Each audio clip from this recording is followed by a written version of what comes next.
আজ কিছু হচ্ছে না কেন? ও পজিটিভ কম, হাজারটা নেগেটিভ কম, বোঝা গেছে? ওর বাইরে নেগেটিভ ঘুরছে, তো কাজে হচ্ছে না, এটা আমি প্র্যাকটিক্যালি ফিল করছি। মাঝে মাঝে টিভির মধ্যে দেখতে পাই যে ছেলেগুলো ভাবছে, যে ছেলেটা ভাবছে আজকে নয় কাল থেকে করবো, কাল নয় পরশু থেকে করবো, পরশু নয় পরশু থেকে করবো, নাকি ক্যারিয়ার সঙ্গে সাকসেসের সূত্রটি কাল করতে আজকে কি না? আজকে বিজনেসটা হচ্ছে না, ও ভাবছে আজকে নয় কাল থেকে। দেখি ও কাজে বসতে পারছে না, মজা পাচ্ছে না। ও মজা কিসে পাচ্ছে? সবাই এখন একটা জিনিসকে প্রচুর ভালো পেয়েছে, যদি জানি ফোন, হ্যাঁ না? আমার মনে হয় নিজের বাবা থেকে, নিজের গার্লফ্রেন্ড থেকে, নিজের সিস্টার থেকেও, সিনিয়রদের থেকেও তাকে ভালো ফোন। আমি অনেক জুনিয়রকে দেখি ঘুম থেকে উঠে সকালে করছে ফোন, হ্যাঁ না? দুপুরে ফোন, ফলাপ করতে আছে, ফোন হাঁটছে, হাঁটতে করে আরেকটা ফোন হাঁটছে, স্টিমারিং করে ফোন, বাথরুমেও ফোন নিয়েছে, রাতে ঘুমাতে যাচ্ছে ফোন, মানে ফোনে মজা হচ্ছে, ফোনে। একটা জিনিস ভালো করে, যে কাজ করলে মজা পাওয়া সে কাজে কখন সাকসেসফুল হয়, যে কাজ করলে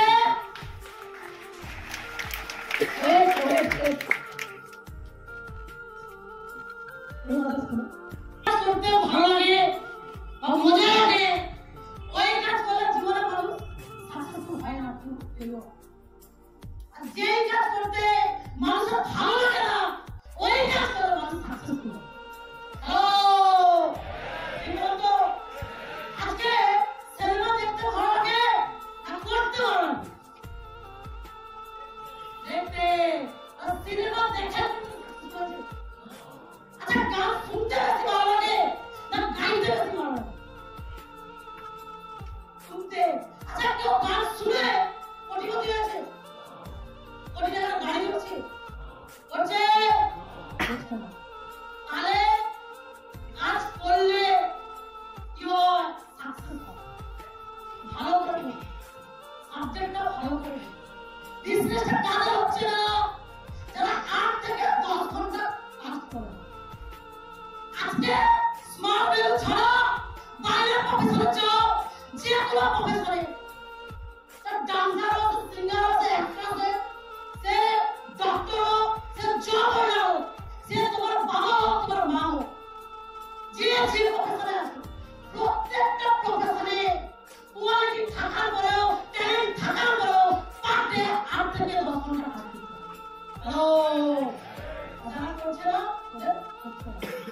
কিছু কিছু জুনিয়রের মাথায় উল্টে, ও ভাবছে 10 জনের কি বলে ভাই কাজ করতে হয় না, তো কি করে জুনিয়র কি করে না, সিনিয়র কি করে না? আরে ভাই ফিউচারটা কার? জুনিয়রের, সিনিয়রের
বিশ্বাস আছে, ভরসা আছে, যারা যারা সিনেমা করে যে কোনো জিনিসকে অর্জন করতে পারে, অ্যাচিভ করতে পারে। হাকি না ও যা চাইবে কোনো কিছু করার আগে যদি সিনেমা ব্যাপার বলে তাহলে কি হবে? ওর কাজটা হবে না। বলছে সিনেমার নামটা যদি নেয় না, যদি পাথর লিখো সিনেমা দেখে তুমি নদীর জলে ফেলে দাও, ওখানে দেখবে পাথরটা জলে উঠবে। এবার কি করে? ওর মাথা চলে যাওয়ার পরে রাম লঙ্কার ফ্রেন্ড হীরা এবারে কথা বলতে আসে সত্যি না মা অমৃতা ঠিক আছে দেখা যাক। এবার ওরা কি করে জঙ্গলে একটা বড় পাথর নেয়, পাথরটা নিয়ে আসার পরে ওখানে কি লিখে রাম, उसकी लिखा राम और राम का से राम का भाई श्रीराम, श्रीराम को लिखेছে লেখার পরে নদীর জলে কি করে ছুড়ে দেয় আর কি হয় পাথরটা ঢুকে যায়।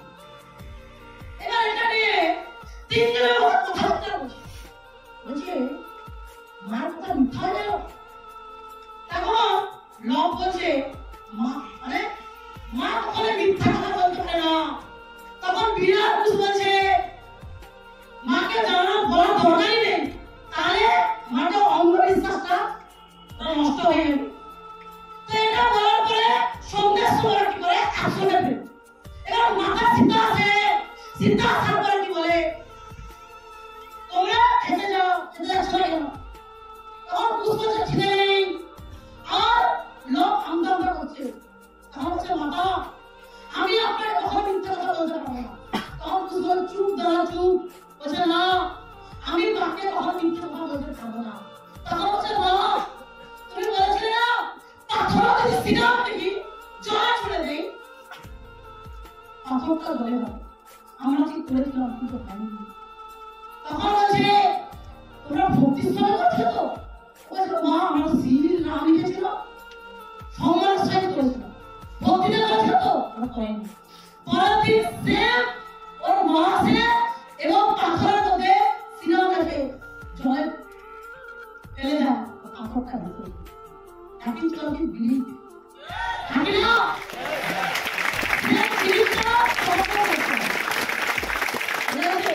এই সেম বিলিভটা তোমাকে করতে হবে। আজ থেকে 10 বছর 12 বছর আগে মিস্টার বিকাশ ঘোষ আর বিশ্বজিৎ ঘোষ এই ইন্ডাস্ট্রিটা বিলিভ করেছিল, এই ইন্ডাস্ট্রিটা বিলিভ করেছিল। আজকে এই মানুষগুলো কি করছে? প্রত্যেক বছর কোটি কোটি টাকা হচ্ছে থাকি না বলছে 5 কোটি 4 কোটি 5 কোটি ইনকাম করছে। বলে গেছে বিলিভ যদি আজ থেকে 12 বছর 13 বছর আগে যদি পার্সেন্ট গুলো বিলিভ না করতো স্মার্ট রেলওয়ে তাহলে আজকে কি হতো? কোটি টাকা ইনকাম করতে পারতো, 90 লাখ গাড়ি হতে পারতো, আজকে ফ্ল্যাট থাকতে পারতো, কোটি টাকার বাংলা সেটা কি হতো? হতো না। সব কিছু আছে বিলিভের উপর। এই সেম বিলিভটা আমাদের করতে হবে। আরো আরো এই সেম বিলিভটা সিনিয়রদের করতে হবে। আরো তো এই বিজনেসটা ছোট্ট করে বলে দিই তো কাজে হয় কাজে হয় আমরা সামনে লাভ নেই। অনেক বলে ঠিকই আছে আমি তো বুঝলাম তাও আমাদের খাওয়াবো। আরে ভাই চিটিং বাজি ইন্ডাস্ট্রি করে না, চিটিং বাজি বাইরের মার্কেটে বুঝতে হবে। আমরা আগের সপ্তাহে আমরা কোথায় গেছিলাম? একটা দুনিয়া হসপিটাল ওটা গেছিলাম প্রথম মানে যা ব্যবহার যা চিটিং বাজি হচ্ছিল মনে হচ্ছিল গায়ে থাকতে হবে, আমার মাথা গরম হয়ে গেছিল। বুঝে গেছে আমরা 3-4 জন হচ্ছিলাম। এই ছেলেটা অসুস্থ হয়েছিল ওর বাবা ওর বাবা কিছু লোক জানা না বোঝে এত অসুস্থ ও ফোন করছে বলছে ম্যাম আপনি একটু দেখেন যদি আপনার পরিচিত থাকে আপনি যেখানে নিয়ে যাচ্ছেন আমি ছেলেটা সুস্থ করবো। ঠিক আছে এবার আমরা হঠাৎ করে ওনাকে ফোন করলাম কথাবার্তা বলে আগুল দেখাই আর বলতে শুনছি আমি ইনস্টা খুব ভালো তো ওখানে গেছি একজনের দালাল কারণ যেতে গেলে কানেকশন লাগে থাকে না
বলো ভাই মারামারি করি ওরে করতে একটু তো মারা গেছে একটু তো এক্সপার্ট আছে মানে যে ডক্টর বলছে 10 দিন পরে আসবে আবার এখানে কি বল দাঁড়ায় থাকে বলছে রিপোর্ট খারাপ এক্ষুনি আসতে বলছে 1.5 লাখ টাকা আর কি ওর বাবা বলছে ম্যাম 1.5 লাখ টাকা ক্যাশ আছে আর হোটেল এই যে ওরা যে হোটেল দেখে তো ওরা থাকবে ওই জন্য আপনাদের দিই মানে শুনাই ওরা এক্ষুনি ভর্তি করে আরে ভাবো বিজনেস তো তাই নয় আমি ভাই রিপোর্ট করলাম কি ভাই আপনারা কি ভালো টেনশন করলো 7,000 টাকা নিল নেওয়ার পরে কি বলছে রিপোর্টটা ক্লিন আছে ক্লিন এর জন্য 2,500 টাকা নিতে হবে আর আমার তো ভাই কিছু বলতে পারছি না আরে রিপোর্ট দিল আবার ক্লিন দিল 2,500 টাকা ভাই কাকে ভর্তি করা আছে আরে ভাবছি ভাই কাকে ভর্তি করা আছে আরে ভাবো একটা